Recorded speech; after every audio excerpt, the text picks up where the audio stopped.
Hello, everyone. Diane Scaboloni here, and welcome to my next episode of People I Know, Like, and Trust. Today, I am so super excited to be here with Colton Debiase, and he is an amazing young man that started a campaign, a show, all kinds of cool things called Live Like Fred. So welcome, Colton. It's so awesome to see you. Thank you, Diane. It is so great to talk to you, and it's also great to talk to a fellow graduate of Sarah Catholic High School. All right. That's right. Isn't that crazy? Yeah, I know. So cool. There's not that many of us, actually. I know. Yeah, so I'm really excited to talk with you about, I grew up watching Mr. Rogers. We're filming this in Pittsburgh, PA, so many of us are Mr. Rogers fans. And so tell me, what is your inspiration with wanting to start something like this? Well, Diane, it started about, I say 2 years, probably about the fall of 2017. I used to watch Mr. Rogers as a little kid myself, because I guess I was considered like one of the last generations that watched Mr. Rogers while the show was still going on, because his final episode was in 2001, and I was 2 years old at the time. So, oh wow! Okay. I would always watch him either here at my house. It's kind of funny. I was looking through old videos from when I was a baby a few weeks ago, and my mom was filming me watching Mr. Rogers' Neighborhood on my high chair on my second birthday. Oh my gosh, how cute is that? Yeah, I know.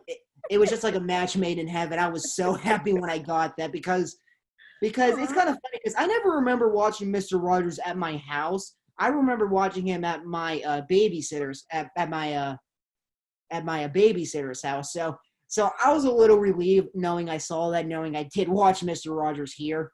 Yeah, and my mom also got me, I guess maybe mumbling is such a good feeling. So that was a really special moment too.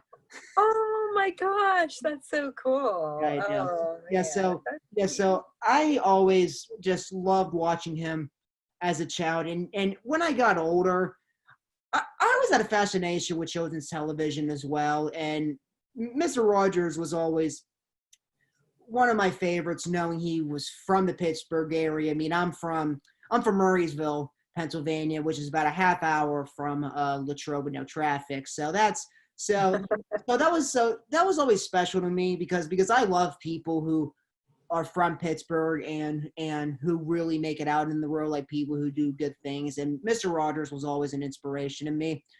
So the fall of 2017, about around my senior year of high school, I just started watching Mr. Rogers' Neighborhood again, because it just always made me happy. It always put a smile on my face. And I always watched him every now and then up until that point. But the fall of 2017 was when I really started to watch him again. And I'm a freshman at Point Park University now. And during my senior year at Sarah, I went down to Point Park for a tour, and I was talking to one of the communication professors. Excuse me, her name was Robin. I can never pronounce her last name. Cecilia, I think I got that right. But anyway, she said if you want to do any projects, you're always free to use our equipment, because I'm a broadcast reporting major, which is like TV, radio. So they have equipment Point Park can rent out. And, and my mom and I were talking on the way back, and she said, would you want to do anything? And I said, yeah, I think I would like to do something with Mr. Rogers. And then so it was actually my mom who thought of the name Live Like Fred. But that was around February of 2018, and I was so busy at that time because I had my musical at the time. I was graduating high school, so we just had this idea in mind. We didn't know what to do with it. So a friend of my mom's got us in contact with Tonya Caruso. She was a former news anchor at WQED, and we told her about this idea, because knowing she was in TV, she could maybe help us out with maybe some ideas on how we can start Live Like Fred. And she said, why don't you go out in the community and interviewing people who are living like Fred, people who do good deeds in the community, nonprofits. So we did our first Inspiring Neighbor in July of 2018. And oh my goodness, it'll be a few days from the 2-year anniversary that we did it. And Oh, yeah, and awesome. it was with a wonderful gal named Gabby Gnostic. She runs a art studio in Latrobe, and it was just very funny because that was a match made in heaven too, because Mr. Rogers is a huge inspiration of her own, because she's handicapped and she's gone through a lot with her life, but she's a extremely talented artist. I guess a very talented artist.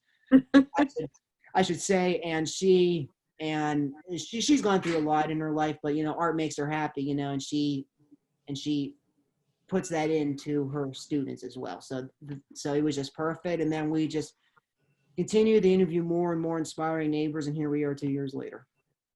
That's so wonderful. That is so cool. So what have you learned from this experience? Like, first of all, like, what have you learned about yourself? Because you have to approach people and say, hey, do you want to be interviewed? You have to be willing to be on camera, have the conversations, ask the questions. Yeah. Oh yeah, you are right, Diane. And actually, I kind of look at it in two ways, from a professional standpoint and a personal standpoint. Because the professional standpoint, I'm pretty much doing a lot of the stuff that I want to do for my career, like thinking of questions, thinking of intros, actually being on camera, interviewing people. So I really learned a lot of my skills that I use at Point Park, through Live Like Fred. So that was actually the original idea for it. It was just me, just to get some practice, but down the line, I knew it was going to be something a lot bigger for myself. I just learned, to just simply be kind to one another. I said it in an interview with WTAE 2 years ago, even if you're kind of just one person, you're already making the world a better place. And I just feel now more than ever, I feel that, that is just what we need, is just simply be kind to one another, to simply just be selfless, and to simply just love your neighbor. And I really love doing it, especially in honor of Mr. Rogers. Yeah. Oh, that is so beautiful. That is, and it's like you're saying, especially now, we're in the middle of just dealing with pandemics and all of that kind of stuff, that it's so easy just to get caught up in what's happening with me and, my personal issues. All of us, can do that. And so to reach out and to care about your neighbor, and to just even to notice what your neighbors are doing, I think is just so cool. So what are you thinking, what are you finding about, what's the quality of the people that are living like Fred?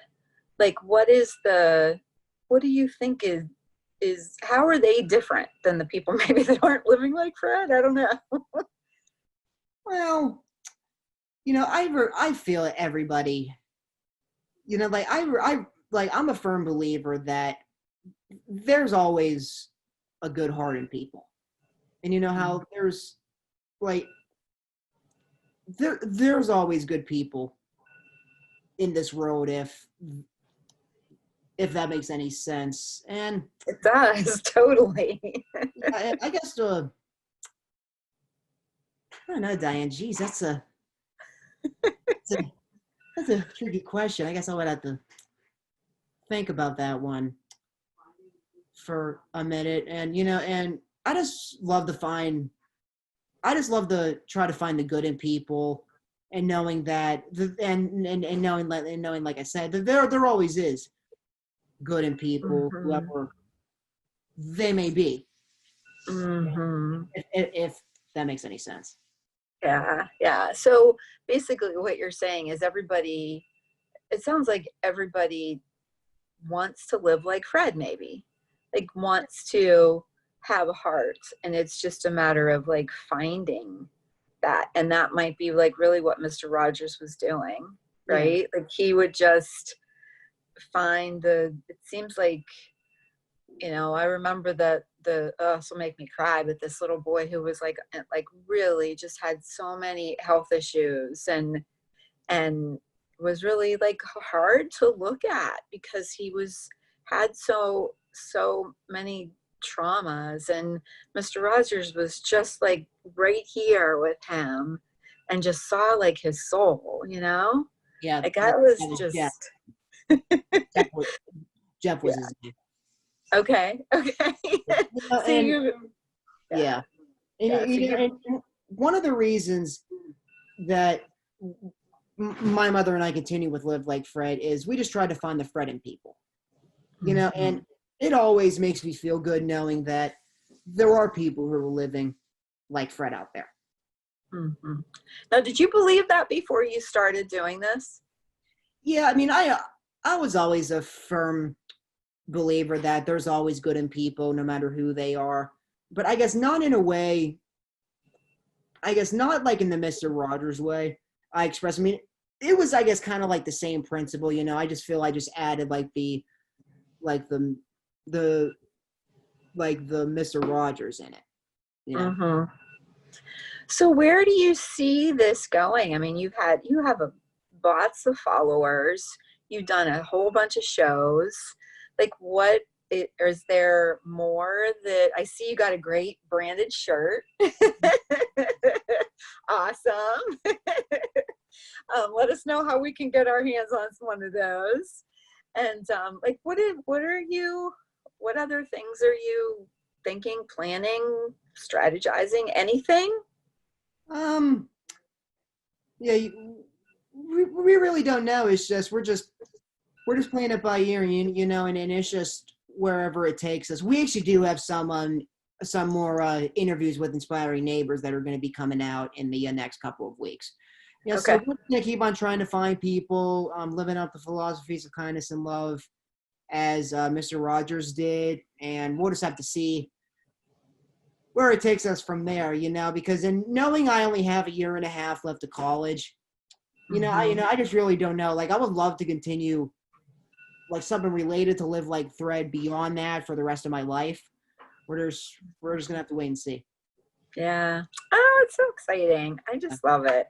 Thank you so much for being on the show and sharing what you're doing. And I see such big things for you, and with what you're doing with Live Like Fred and with your broadcasting career, you just have such a wonderful spirit, and you're such a joy to be with. So thank you so much. So does Kindness Bear also says goodbye.